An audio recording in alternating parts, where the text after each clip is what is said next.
उत्तर 24 Pargana district sports association की तरफ से प्रोजेक्ट गति और under 10 baby cricket league launch करने के लिए एक प्रेस कॉन्फ्रेंस रखी गई है। इसका मकसद जिला के टैलेंटेड प्लेयर्स, खासकर फास्ट बॉलर्स को ढूंढ कर उनके ट्रेनिंग देना है। यह प्रोजेक्ट ग्राउंड लेवल से क्रिकेट टैलेंट को आगे बढ़ाने और बच्चों को छोटी उम्र से ही खेल की तरफ लाने की कोशिश है। अंडर 10 लीग के जरिए बच्चों को खेलने और सीखने का मौका मिलेगा। इस प्रोग्राम में इंडिया के फॉर्मर कैप्टन सौरव गांगुली खास मेहमान के तौर पर शिरकत करेंगे, जो यंग प्लेयर्स के लिए एक बड़ी इंस्पिरेशन होगी। ये प्रोग्राम प्रेस क्लब में होगा 30 अप्रैल 2026 में।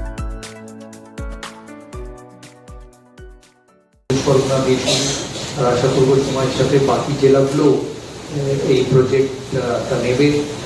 সিবি সমস্ত রকম সাপোর্ট করবে, জেলা করেও থাকে বিভিন্নভাবে তবে খেলাধুলোর জন্য। কিন্তু আমি মনে করি এই একটা কনসেন্ট্রেটেড এফার্ট, মানে ট্যালেন্ট এনে তাদেরকে রেডি করে তৈরি করা, এই কনসেন্ট্রেটেড এফার্টেই প্লেয়ারদের ডেভেলপমেন্ট হয়। আমার চেস একাডেমি আছে।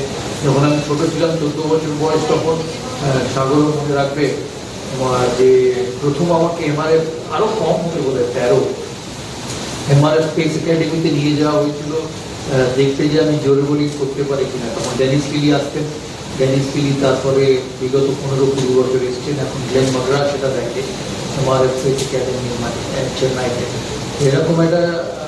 এরকম একটা প্রকল্প বা এরকম একটা ইনিশিয়েটিভ নর্থ 24 পরগনা নিয়েছে, এতে ফল হবেই হবে। আমি এটাও রিকোয়েস্ট করবো যে শুধু ফাস্ট বোলারে রেস্ট্রিক্টেড রাখবেন না, স্পিনকেও দেখবেন। স্পিনও খুব ইম্পর্টেন্ট, কারণ স্পিনার ডেভেলপমেন্টও আজকাল ক্রিকেটে খুব জরুরি। কারণ টি-20 ক্রিকেট আসার পর থেকে স্পিনারদের বোলিং চিন্তাধারাটাই পাল্টে গেছে, কারণ খেলাটা তো পাল্টে গেছে।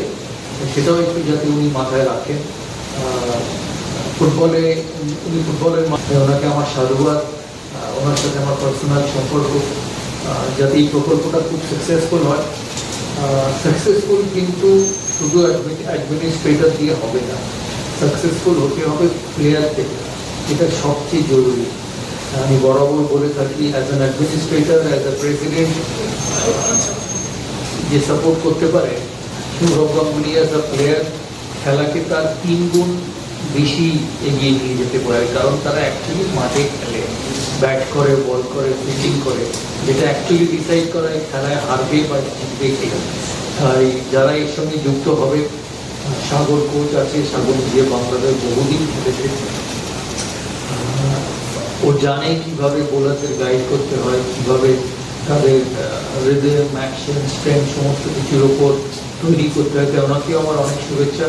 কারণ নবাবদা তো অ্যাডমিনিস্ট্রেটিভ সাইডটা দেখবেন, স্পোর্টস সাইডটা, এক্সিকিউশন সাইডটা সাগর দেখবে, প্লাস আরও কোচেস যারা আছে এখানে, ক্লাস আছে, জয়ন্ত আছে। আমি জানি না তারা ইনভলভ কিনা। যদি ইনভলভ হয় তাহলে তারাও এই এক্সিকিউশন সাইডটা, যেটা মোস্ট ইম্পর্টেন্ট। কারণ মনে রাখবেন, লাইনটা ক্রস হয়ে গেলে তারপর শুধু প্লেয়ারদের উপরেই, আর কেউ কিছু করতে পারবে না। আমার অনেক অনেক শুভেচ্ছা। যারা বললেন, আমি শুনছিলাম যখন ওয়াসিম আকরাম বকার ইউনিসকে খেলতো, তখন কত জোরে বল আসবে সেটা আবার নিয়ে চিন্তা করতো। অ্যাকচুয়ালি চিন্তাটা এক ধাপ এগিয়ে, ওই লেভেলে গেলে কত জোরে বল আসবে চিন্তা করার সময় থাকে না, দরকার থাকে না। ওই বলকে কনসিস্টেন্টলি 6 ঘন্টা 10 ঘন্টা ব্যাট করে কী করে সেঞ্চুরি করতে হবে, সেই চিন্তাটা থাকে। তো এই জন্য মনে রাখবেন, ওয়াসিম আকরাম, আমরা আজকাল অনেক ইনফ্রাস্ট্রাকচার শুনি, ও ফেসিলিটি দেয় না, ইনডোর দেয় না, জিম দেয় না, এই পাই না, ও পাই না। ওয়াসিম আকরাম, Waker Yunus, Imran Khan, Kapil Dev, Dennis Lillee, Jeff Thomson, এরা তৈরি হয়েছে ইনফ্রাস্ট্রাকচার ছাড়াই। আমি বরাবর বলে থাকি যে ফুটবল বলে না, ফুটবলে বাংলার প্লেয়ার হয় না কেন? ম্যান অফ দ্য প্লেয়ারদের তো ভালো প্লেয়ার হতে একটা বল, একটা মাঠ আর নেট লাগে, আর কিছু লাগে না। ভালো ব্যাটসম্যান হতে একটা ব্যাট, একটা বল, একটা গ্লাভ আর প্র্যাকটিস উইকেট লাগে, এর বেশি কিছু লাগে না। যেটা সবচেয়ে বেশি লাগে হচ্ছে নিজের ইচ্ছে, নিজের ভালো খেলার তাগিদ। এটা সবসময় মনে রাখবে। আমি অনেক শুভেচ্ছা নবাবদাকে, সমস্ত রকম সাহায্য থাকবে। আবার বললাম, ভালো খেলবে কি না খেলবে সেটা প্লেয়ারের উপরে, অ্যাডমিনিস্ট্রেশনের উপরে নয়। ভালো থাকবেন, সুস্থ থাকবেন, দেখা হবে আবার।